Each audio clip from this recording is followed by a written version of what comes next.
Please comment where you are watching in the world. I first got into checking Craigslist daily after the attacks in 2001.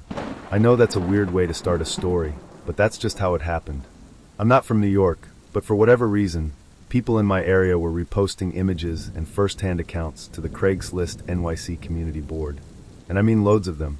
It was like a digital floodgate had burst open. People were uploading the kinds of pictures you usually only see in history books. Stuff that didn't make it into the news. There was this one guy, someone said he saw him sprinting down the street in a suit, and his tie was on fire. Another post described people walking through the dust clouds, looking like statues come to life. That kind of thing doesn't leave your head. It was surreal, horrifying, and weirdly captivating. That's what got me into the habit of checking Craigslist every day. After a while, when the flood of shocking content started to slow down, I began browsing the other sections. First it was local stuff, the buy-sell/trade listings in my hometown, then the free tab. You'd be surprised what people gave away. Old TVs, barely used couches, kitchen gadgets still in the box. It became this scavenger hunt of sorts, something to scroll through while I drank my coffee in the mornings. Eventually, I found my way to the gigs section, specifically the short-term and temp jobs. And that was a goldmine back in the day. You could get paid to fill out surveys, show up for sleep studies, or even test beauty products. One time, I got $75 just for putting on moisturizer and giving my opinion on how it felt. There were also small home repair gigs, helping someone fix a leaky faucet, lending a ladder so they could change a smoke detector battery. It wasn't glamorous, but it was easy cash. But like anything on Craigslist, the deeper you go, the weirder it gets. I saw this ad once that just said, "Moneybag earn $100 by sending one text moneybag. That was it. No explanation, just an email address. Beneath it, there was a line that read, "Totally legit. Not a scam." Which, of course, made me think it was absolutely a scam. I was curious, morbidly curious. So I emailed the guy. Something polite like, "Hey, I saw your post. Wondering what the job entails?" He responded quickly. Said it was simple. I'd be wired the money as soon as I sent a text message to a number he'd give me. Still sounded shady as hell, but I played along. He sent me the phone number and the exact message to text. "I see you." That's it. 3 words. I didn't reply. I deleted the thread, flagged the post, and went back to browsing. But I'd be lying if I said it didn't freak me out. The whole thing had this wrongness to it. Like it was some kind of psychological game I didn't want to be a part of. That was the first time I ran into something on Craigslist that really stuck with me. But it wouldn't be the last. A few years later, probably around 2006, I saw a post that had one of the most bizarre titles I'd ever seen. Earn money by assisting with medical treatment. Again, I was curious. I clicked. The body of the post was even stranger. The guy, who I'll call Eli, said he was looking for someone to help him perform a medical procedure at home. Specifically, he wanted someone to assist him in amputating his right leg below the knee. He was offering $1,000 for the job. Said no experience was required, and that he'd teach me how to tie a tourniquet and cauterize the wound. At first, I laughed. I mean, who writes something like that? The tone of the post was weirdly cheerful, almost self-deprecating, like he knew how insane it sounded. And the email address he included was cash4cutting@aol.com, which just made it even more ridiculous. I figured it was someone trolling. A med student maybe, trying to make a dark joke. But it was so well written, so convincing, that I couldn't resist. I emailed him. The message I sent was lighthearted. "Hey, just wanted to say your post gave me a laugh. Thanks for that." A few hours later, Eli replied. He thanked me for appreciating his bleak sense of humor, but then added that the post was not a joke. He said he was serious and expected only genuine inquiries. He claimed he'd been planning this for years, and had even done a test run on himself. Apparently, he'd amputated one of his fingers to prepare. At this point, I was still skeptical, but I was also fascinated. I replied again, not to volunteer, obviously, but to ask questions. I told him I found the whole thing deeply strange, but also weirdly compelling, and asked if he'd be open to talking more about it. He said yes. That kicked off a series of emails that stretched over several weeks. Eli told me about his childhood, how he grew up in a small town in rural Indiana. When he was 8, a teenage boy in his neighborhood got into a serious car crash and lost his leg. The whole town rallied around the kid. He got attention, sympathy, and even special treatment at school. But Eli didn't feel sympathy. He felt jealousy. He said it was like something in his brain flipped. From that point on, he became obsessed with amputees. He would imagine himself missing a limb, fantasize about the attention he might get. Over time, it stopped being about the attention and became something deeper, a sense that he'd feel complete by being incomplete, if that makes any sense. His words, not mine. I still wasn't sure if I believed him. I thought maybe he was writing some elaborate fiction, or worse, testing me for some kind of reaction. But then he mentioned the finger, and I asked if I could see it. A few days later, he sent me an email with 2 attachments, a photo and a short video. The photo showed a hand with the words "cash for cutting" written on it in black marker. Below that, the date was written, the same day he sent the email. The hand was missing the pinky finger, clean off at the knuckle. Then I opened the video. It was grainy, and the lighting was bad, but there was no mistaking what I saw. A man wearing a ski mask, holding a pair of bolt cutters. He places his pinky inside the jaws, takes a deep breath, and then snip. I had to stop the video halfway through. I felt sick, but the scar matched the photo. And suddenly, I couldn't deny it anymore. Eli was real. He was serious. And he had already begun mutilating himself. After watching that video, Eli snipping off his own pinky finger with bolt cutters, something changed in me. I wasn't just curious anymore. I was invested, caught in this weird mental space between horror and fascination. I couldn't look away. And yet, I hadn't even met the guy. We were just email pen pals. But it felt like I was being pulled into something bigger than I understood. I didn't reply to his video right away. What can you even say to something like that? But eventually I did write him back. I told him I was shaken, and that I didn't know how to feel. I thanked him for trusting me, and I asked him again, why? Why go through with this? His answer came back a day later. It was long, thoughtful, and in its own twisted way, kind of beautiful. He told me he didn't see himself the way most people do when they look in the mirror. He said he felt like a person who was supposed to be missing a leg, that his body was lying to him, that every day he walked around with both legs was a day he felt like a fraud. Eli said this wasn't about shock or attention or even pain. It was about alignment, about becoming the version of himself that lived in his mind since childhood. He didn't want fame. He didn't want to be a martyr for some cause. He just wanted to feel right. He also told me he wasn't alone. Apparently, there was an entire underground community of people like him. They called themselves Body Integrity Identity Disorder Sufferers, BID for short. Some viewed it as a mental illness, others as a neurological condition. But all of them shared one thing, a belief that a part of their body didn't belong to them. And Eli? He wasn't just a participant, he was a facilitator. He started telling me about others he'd helped. Not just by answering emails. He'd been there, in person, watching, guiding, sometimes even assisting. There was one guy, Eli didn't give me his name, who wanted to remove his genitals. He didn't want help with the cutting, he just wanted someone there who wouldn't freak out. Someone who could talk him through it, emotionally. Eli obliged. He sat with the man, gave him water, kept him grounded. Said it was one of the most intense experiences of his life. Another time, Eli helped a man get his leg amputated by a hospital, but not in the way you'd expect. He and this man, let's call him Trent, met through Craigslist, just like Eli and I had. Trent had done his research. He knew that if he could cause enough damage to his leg, the hospital would have no choice but to remove it. But timing and safety were everything. So they bought several bags of ice, filled a heavy-duty trash bin with cold water, and submerged Trent's leg up to the thigh. For 19 hours. Eli's job was to keep Trent's core temperature up. He brought blankets, snacks, warm drinks. He sat with him through the night, reading to him, talking to him, making sure he didn't pass out or go into shock. When the time was right, he drove Trent to the ER. By the next morning, the leg was gone. The doctors said the tissue was too far gone to salvage. Mission accomplished. Eli didn't take a dime for it. He said helping Trent was one of the most fulfilling moments of his life. And here's the thing, he wasn't bragging. He wasn't trying to convert me or convince me to join him. He was just sharing. Like I'd become this unexpected confidant, a stranger who didn't recoil or judge. I asked him once why he thought people wanted this, what the root cause was. His answer was more nuanced than I expected. For some, he wrote, it's identity. They want their body to reflect the way they feel inside. For others, it's about control, taking ownership of what happens to your flesh. And then there are those who just feel better without that part of them. It's not always logical, but it's real. He also told me about the dangerous ones, the people who didn't stop at one amputation. Eli said he knew a man who had both legs removed, then both arms, and eventually wanted to be a pillow person. Just a torso. Not out of self-hatred. Not even for attention. He just liked the idea of being completely dependent.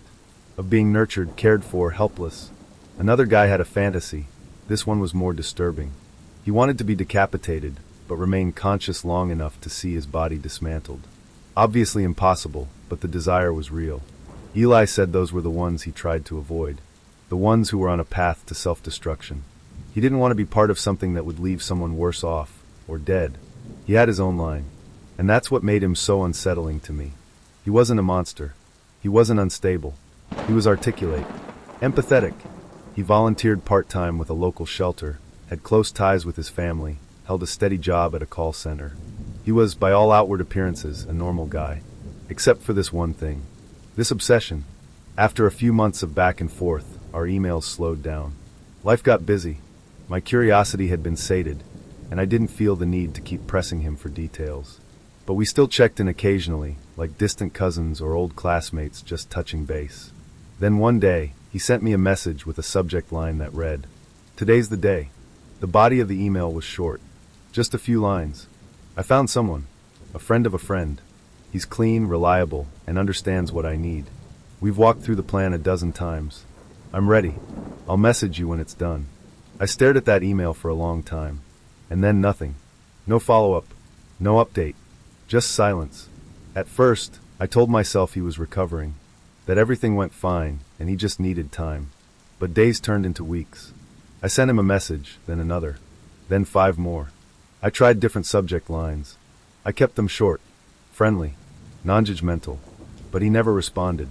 Eventually, I started to wonder if something had gone wrong, if the person he trusted had panicked, if he'd bled out, if the whole thing had spiraled out of control. I even checked local news stories, searching for anything about a man found in a motel room or a botched surgery. But there was nothing. No accidents. No arrests. No headlines about self-harm or Craigslist conspiracies. It was like he vanished. And that's what haunts me. Not knowing. Did he succeed?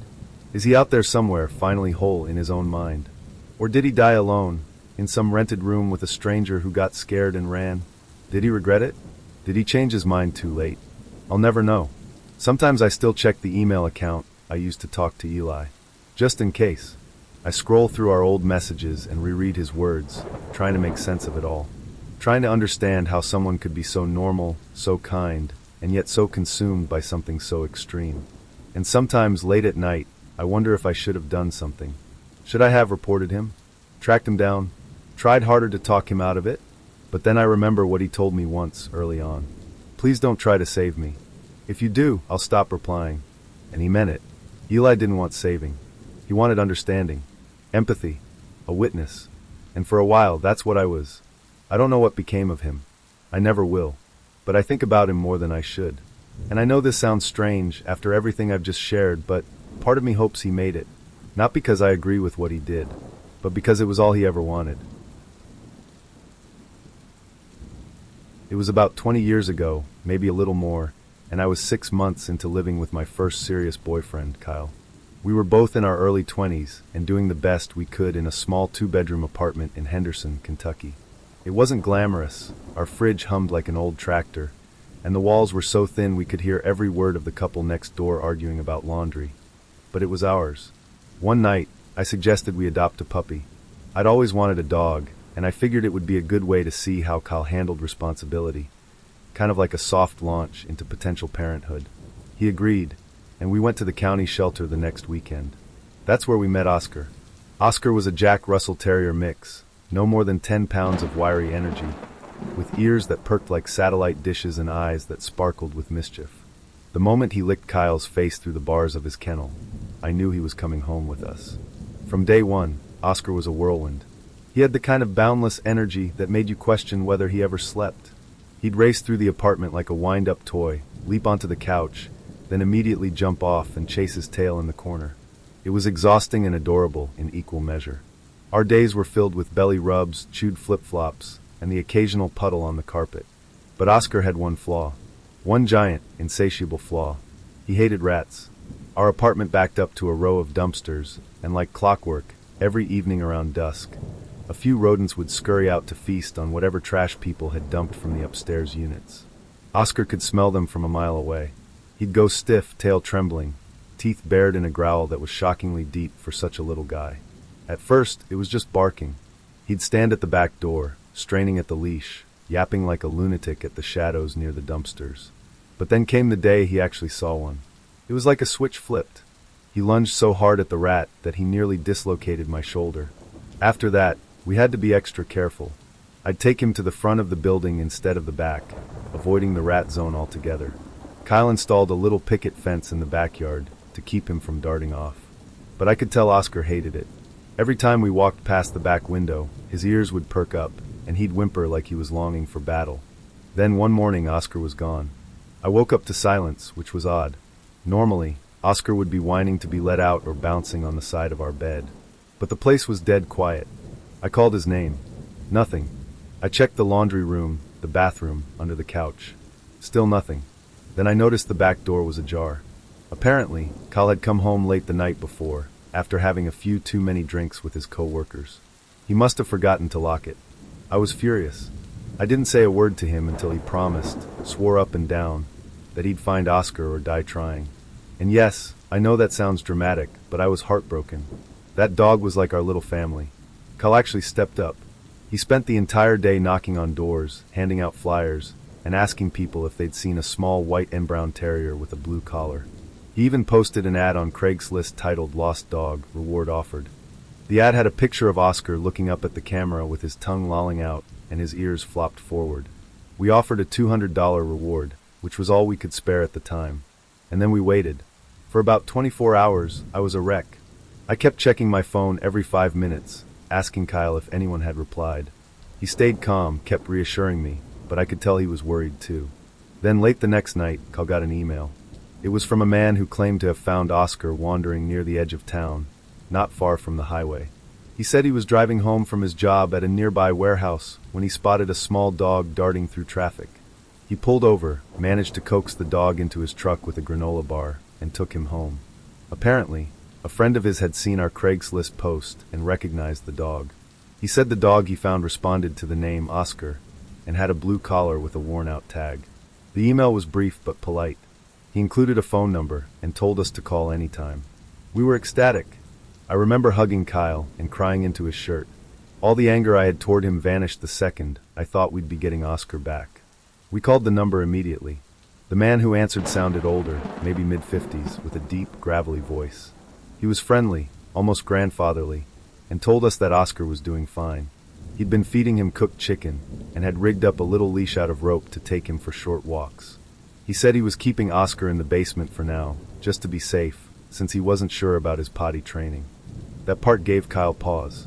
"Why the basement?" he asked after we hung up. I brushed it off. Maybe he doesn't want Oscar peeing on the carpet. But Kyle didn't look convinced. "And the neighborhood," he added. "Did you notice the address?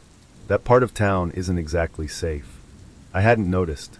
I hadn't grown up in Henderson, so I didn't know which neighborhoods were good or bad. But Kyle insisted on coming with me to pick Oscar up, and I was more than happy to have him along. A few hours later, we pulled up to the man's house. It was unsettling. The street was nearly deserted, with several houses boarded up or covered in graffiti. The lawns were overgrown, and garbage sat in piles near the curbs. The house itself looked like it hadn't been lived in for years. Paint peeling, shutters hanging crooked, porch light flickering even though it was still daylight. A man stood in the doorway waving. He wore a flannel shirt and jeans, and he smiled as we got out of the car. "You must be here for Oscar," he said. "Come on in. He's downstairs." That's when I felt it, that gut-deep unease, like something was off, but I couldn't quite put my finger on it. I hesitated. "Would you mind bringing him up?" I asked. "We're in a bit of a rush." The man's smile faltered slightly. "He's just downstairs," he said again, a little more insistent. "Won't take a second." Kyle stepped forward. "We'll wait out here." The man stared at us for a moment, then nodded slowly. "Suit yourselves," he said, and turned back inside. We waited, and waited. No Oscar. No man. Kyle leaned in close and whispered, "We're leaving." I nodded, but just as we turned toward the car, we heard the man's voice again. "You sure you don't want to come in?" Saves me the trouble. His tone was flat now. No warmth. No friendliness. Kyle didn't respond. We got in the car and drove off. I didn't look back, but I could feel the man watching us from the porch. We rode in silence for a while, and then Kyle said, "I don't think he had Oscar at all." My stomach dropped. "What?" "It was a setup," he said. "The house, the way he acted, the basement." He shook his head. "I don't think we were supposed to leave." The thought chilled me to the bone. That night, I barely slept. I kept playing it over in my head, his smile, the flickering light, the way he kept insisting we come inside. The next morning, I looked up the address online. The house had been foreclosed 3 years earlier. According to public records, no one was supposed to be living there. I called the police and told them what happened. They said they'd send someone to check it out, but they didn't seem too alarmed. Maybe they thought I was exaggerating, or maybe it was just another call in a long list of shady Craigslist encounters. A week later, an officer called me back. He said they found something in the house. He wouldn't say what, just that I was lucky. We never found Oscar. Back in college, I had a roommate named Renee who was obsessed with weird corners of the internet. I don't mean the usual stuff like conspiracy forums or ghost videos. I mean weird. She'd go exploring through abandoned blogs, foreign language message boards with 3 users, or YouTube channels that hadn't posted in 10 years. She called it her digital archaeology. I mostly ignored it. I was busy with my own life, classes, part-time work at a used bookstore, and a long-distance relationship that was already fraying at the edges. But every now and then, Renee would call me over to her laptop and say something like, "You have to see this." Usually it was harmless. A guy who built a life-size dollhouse and lives in it. A woman who live-streamed her attempts to cook every meal with only a travel iron. Bizarre? Sure, but rarely more than mildly unsettling. Then she found the Craigslist link. It was buried in the gigs section of the Eugene listings, about 45 minutes south of where we lived. The title was, "Watch Me." That's all I ask. I remember it clearly because she read it out loud with a smirk on her face, then clicked it with a dramatic flourish. The listing was short, just a sentence or two. "I am live almost every night. I don't talk. I don't move much. I just want to be seen. If you watch long enough, you'll understand." Beneath that was a link to a streaming site I'd never heard of. Not YouTube. Not Twitch. Some off-brand platform with a dark interface that looked like it hadn't been updated since 2009. We looked at each other. Then she clicked. The stream was live. A man sat in a chair in what looked like a mostly empty room, maybe a garage. The lighting was dim, but not so dark we couldn't make him out. He was thin, wearing a white button-up shirt and dark slacks. His hair was neatly combed. He wasn't doing anything, except smiling. Not a cheerful smile. Not even a fake one, like a kid posing for school photos. This was something else. Wide, unmoving, eyes locked on the camera. A smile that didn't reach any other part of his face. We watched for maybe 3 minutes, waiting for something to happen. Nothing did. No audio. No chat. Just the man and that terrible smile. Renee laughed and said, "This is so dumb." She closed the tab. But that night, I couldn't sleep. I kept seeing his face. That frozen expression. The eerie stillness of it all. I told myself it was just a performance art thing. A stunt to get clicks. But the next night, Renee checked the stream again. He was still there. Same chair. Same room. Same smile. But a few things had changed. There was a small object on the floor beside him. A spoon, maybe. And a faint smudge on the wall that hadn't been there before. It looked like a handprint, but it was hard to tell. She left the stream open in the background while she did homework. I couldn't bring myself to look. Every time I glanced at the screen, I felt like he was staring straight at me, like he knew we were there. The night after that, I gave in and sat with her again. This time, the stream started with a countdown timer. When it hit 0, the man looked directly into the lens and blinked once. Then he smiled wider. The kind of smile that shows too many teeth. Then he started tapping his fingers on the armrest. Slowly, deliberately, the same rhythm, over and over. Renee joked that it was some kind of code, like Morse or binary or something. But her voice was quieter than usual. And she didn't laugh. I told her to turn it off. She didn't.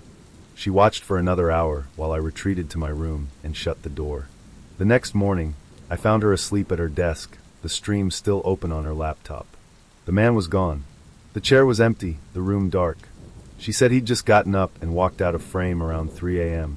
No words. No sign-off. Just stood up and left. We didn't talk much that day, but that night she watched again. And the next night. And the next. I stopped joining her. Something about the stream unsettled me in a way I couldn't explain. It wasn't just creepy, it felt wrong. Like something you weren't supposed to see. Like staring too long at something that didn't quite belong in this world. About a week in, I noticed Renee had changed. She was sleeping less, eating in silence. Her laptop was always open, always facing the same direction, toward her bed. I asked her if she was okay, and she just said, "He's getting closer."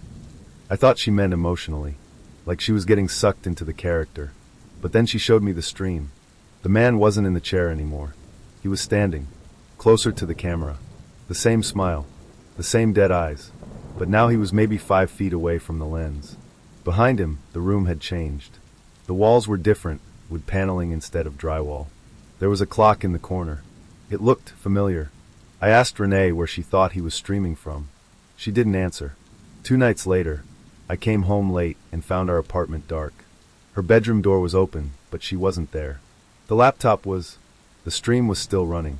The man was now in a hallway. No chair. Just walking slowly, smile intact, the camera shaking slightly as if he were holding it himself. At the end of the hallway was a door.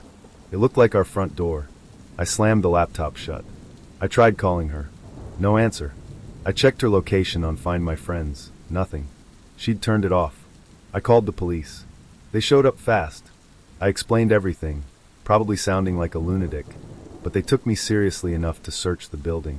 They found Renee in the laundry room 2 floors down, sitting on the cold tile with her knees pulled to her chest. She was shaking, whispering, "He's here. He's here. He's here." They took her to the hospital. She was placed on an involuntary 72-hour hold for observation. When I visited her, she wouldn't look at me. She just kept asking if I'd seen the latest stream. I hadn't. I tried to check the link, but the Craigslist post was gone. The streaming site was offline. The account had been deleted. And the laptop, wiped, completely blank. No browser history, no saved files, no trace of the stream. When Renee was released, she moved back in with her parents in Montana. We kept in touch for a little while, but eventually the texts stopped coming. I heard secondhand that she wouldn't go near a computer anymore, that she refused to watch TV, that she covered the camera on her phone with duct tape. I don't blame her, because I still dream about that man. Back in college, I had a roommate named Renee who was obsessed with weird corners of the internet. I don't mean the usual stuff like conspiracy forums or ghost videos. I mean weird. She'd go exploring through abandoned blogs, foreign language message boards with 3 users, or YouTube channels that hadn't posted in 10 years. She called it her digital archaeology. I mostly ignored it. I was busy with my own life, classes, part-time work at a used bookstore, and a long-distance relationship that was already fraying at the edges. But every now and then, Renee would call me over to her laptop and say something like, "You have to see this." Usually it was harmless. A guy who built a life-size dollhouse and lives in it. A woman who live-streamed her attempts to cook every meal with only a travel iron. Bizarre? Sure, but rarely more than mildly unsettling. Then she found the Craigslist link. It was buried in the gigs section of the Eugene listings, about 45 minutes south of where we lived. The title was, "Watch Me. That's All I Ask." I remember it clearly because she read it out loud with a smirk on her face, then clicked it with a dramatic flourish. The listing was short, just a sentence or 2. "I am live almost every night. I don't talk. I don't move much. I just want to be seen. If you watch long enough, you'll understand." Beneath that was a link to a streaming site I'd never heard of. Not YouTube. Not Twitch. Some off-brand platform with a dark interface that looked like it hadn't been updated since 2009. We looked at each other. Then she clicked. The stream was live. A man sat in a chair in what looked like a mostly empty room, maybe a garage. The lighting was dim, but not so dark we couldn't make him out. He was thin, wearing a white button-up shirt and dark slacks. His hair was neatly combed. He wasn't doing anything, except smiling. Not a cheerful smile. Not even a fake one, like a kid posing for school photos. This was something else. Wide, unmoving, eyes locked on the camera. A smile that didn't reach any other part of his face. We watched for maybe 3 minutes, waiting for something to happen. Nothing did. No audio. No chat. Just the man and that terrible smile. Renee laughed and said, "This is so dumb." She closed the tab. But that night, I couldn't sleep. I kept seeing his face. That frozen expression. The eerie stillness of it all. I told myself it was just a performance art thing. A stunt to get clicks. But the next night, Renee checked the stream again. He was still there. Same chair. Same room. Same smile. But a few things had changed.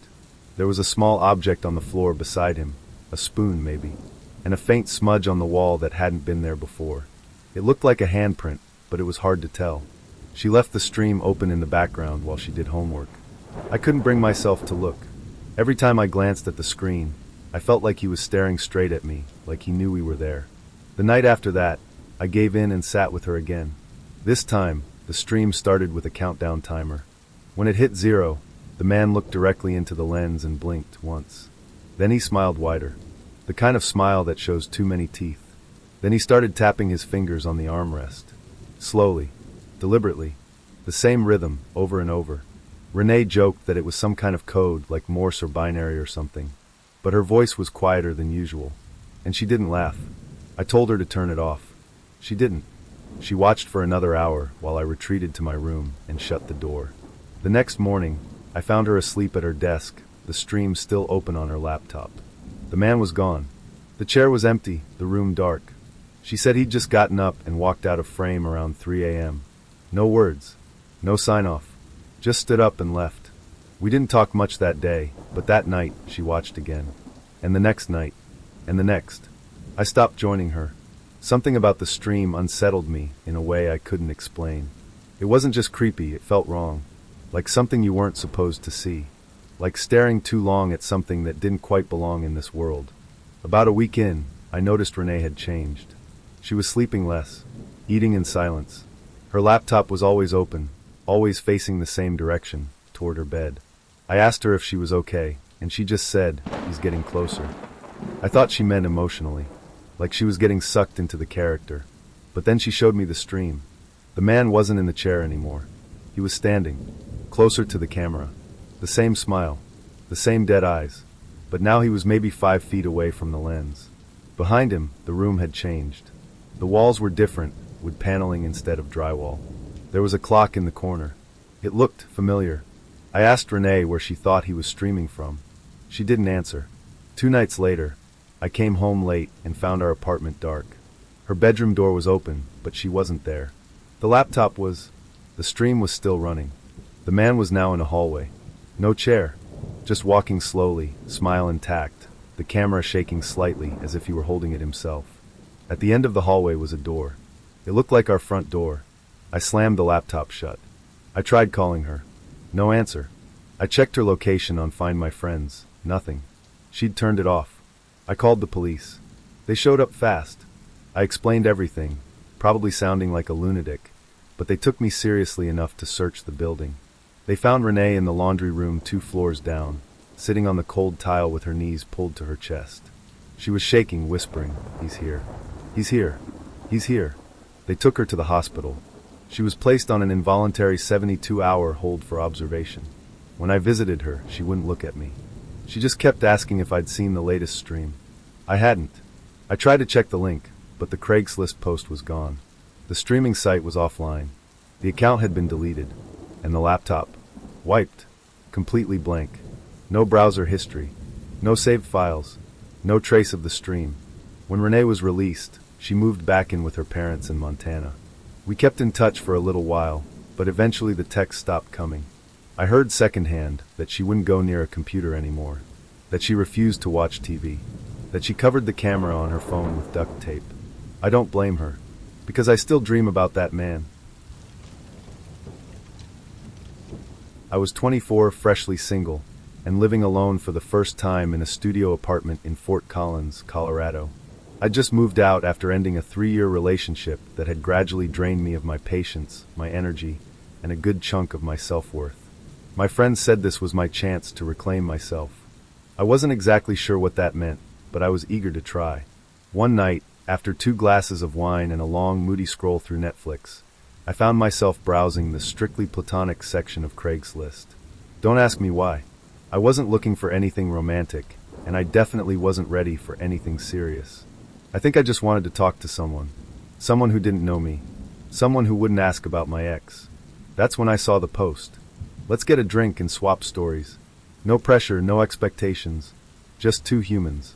It was short, almost poetic in its simplicity. There was no photo, no plea for attention, just a tone that felt open and easy. I replied. Within an hour, I got a response. His name was Darren. He was 31, lived on the south side of town, and worked in construction.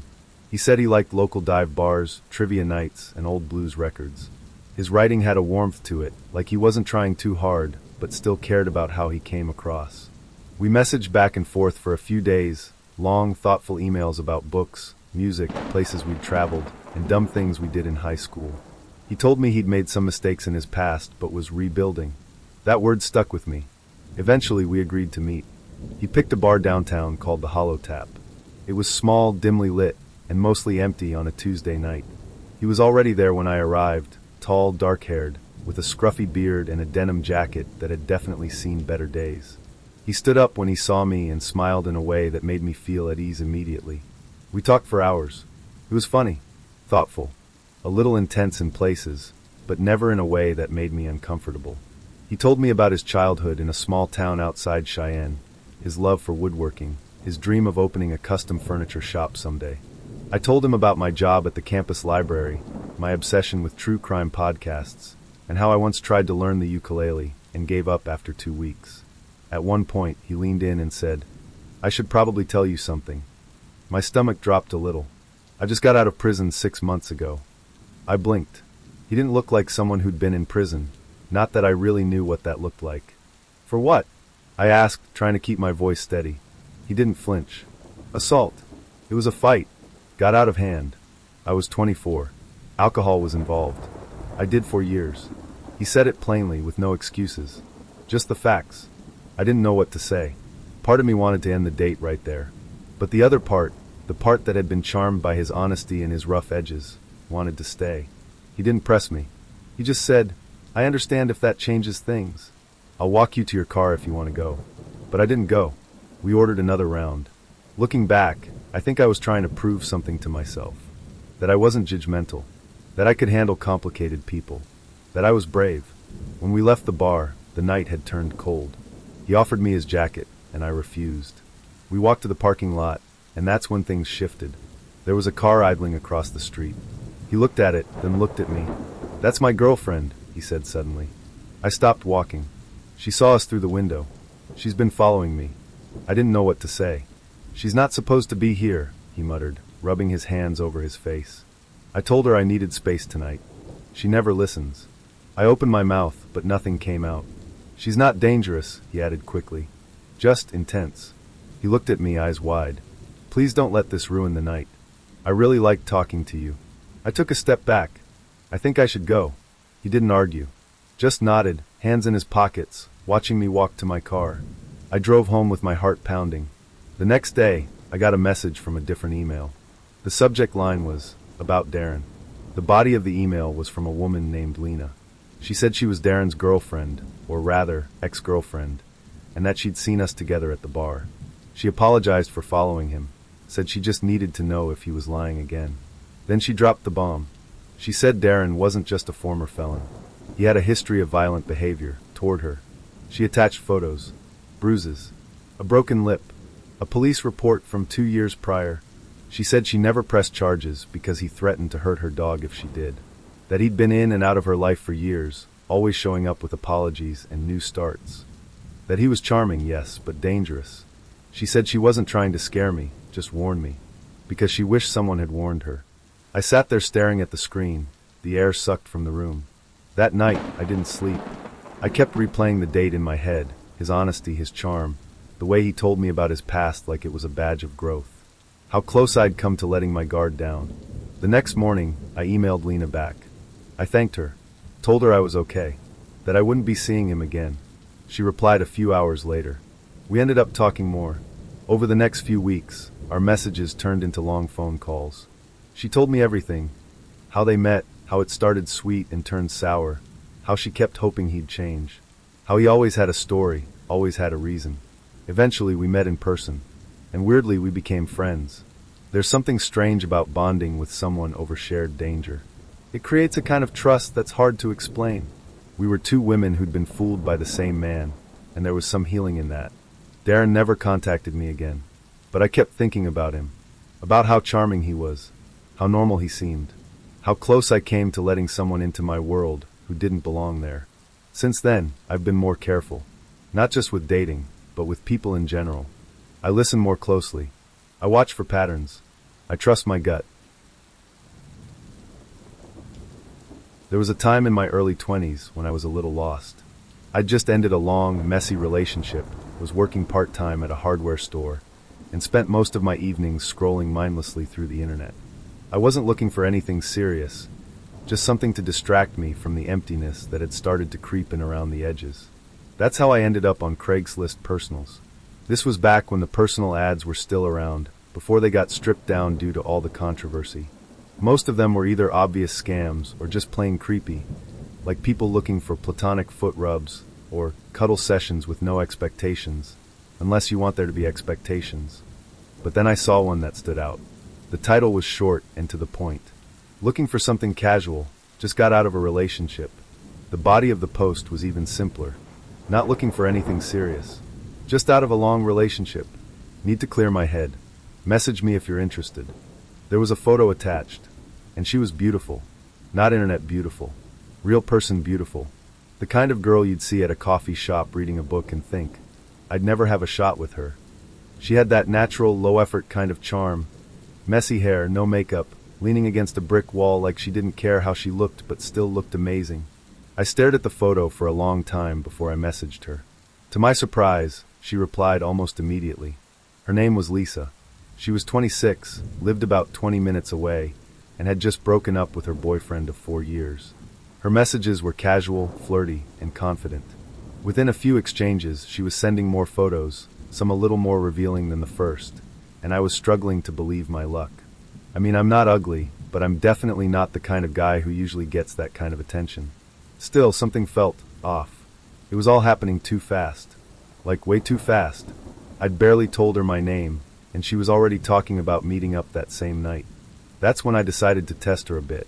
Half joking, I messaged, "If this is real, send me a pic with my name written on a piece of paper." I figured that would be the end of it, but then 5 minutes later, she sent a photo. It was her, holding a piece of paper with my name scrawled across it in thick marker. That shut down all my doubts. We kept chatting. She said she didn't want anything complicated, just a fun night, no strings attached. Her ex had just moved out, and she was still sorting through the emotional aftermath. I told her I understood, and she gave me her address. It was in Pooler, a quiet little suburb just west of Savannah. Seemed normal enough. She even gave me her phone number and told me to call before I came over. So I did. She picked up on the first ring. Her voice was soft and friendly, just like I imagined it would be. She told me she was home, relaxing, waiting for me to show up.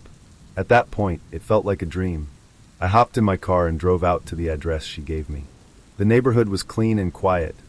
Rows of modest ranch-style homes with neatly trimmed lawns and American flags fluttering from porches. Birds chirping, sprinklers running. Nothing out of the ordinary. Her house looked like all the others.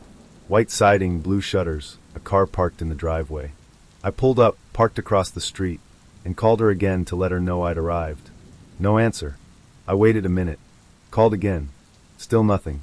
Maybe she was in the bathroom. Maybe she'd fallen asleep.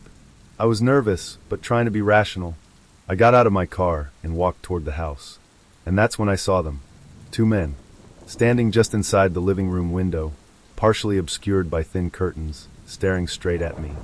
Everything inside me went cold. They didn't move. They didn't smile. They just stared.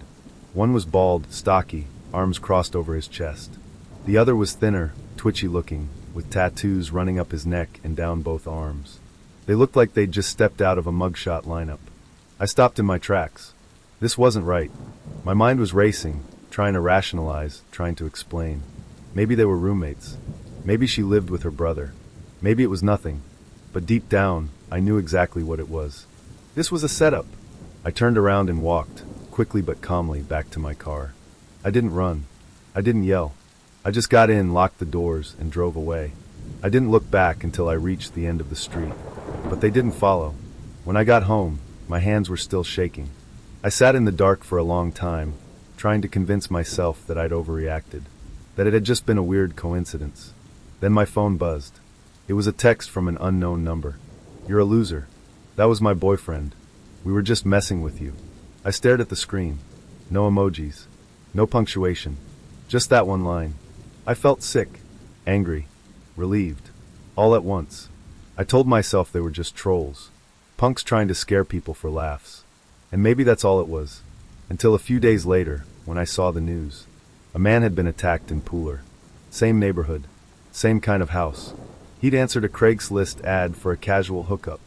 When he showed up, 2 men ambushed him inside the house. Beat him nearly to death. Stole everything he had. Left him in the backyard, unconscious and bleeding. The report said he was still in the hospital. Multiple fractures. Internal bleeding. They weren't sure if he'd make a full recovery. The police described it as a Craigslist honey trap. And the details, they matched everything I'd experienced. Same setup. Same type of message. Same neighborhood. I couldn't stop thinking about it. What if I hadn't seen them in the window? What if I'd gone inside? What if they'd slammed the door behind me before I could turn around? It haunted me. I kept replaying it in my head. The photo with my name on it, the soft voice on the phone, the 2 men staring from behind the curtain. It wasn't just a prank. It wasn't harmless fun. It was predatory. They weren't looking to humiliate me. They were looking to hurt me. And I'd nearly walked right into it. For days, I kept checking the news, hoping for an update. The police were still investigating. The suspects hadn't been caught. The article said there might be more victims, people who never reported it, or worse. I never posted on Craigslist again. I deleted the app, blocked the number, changed my email.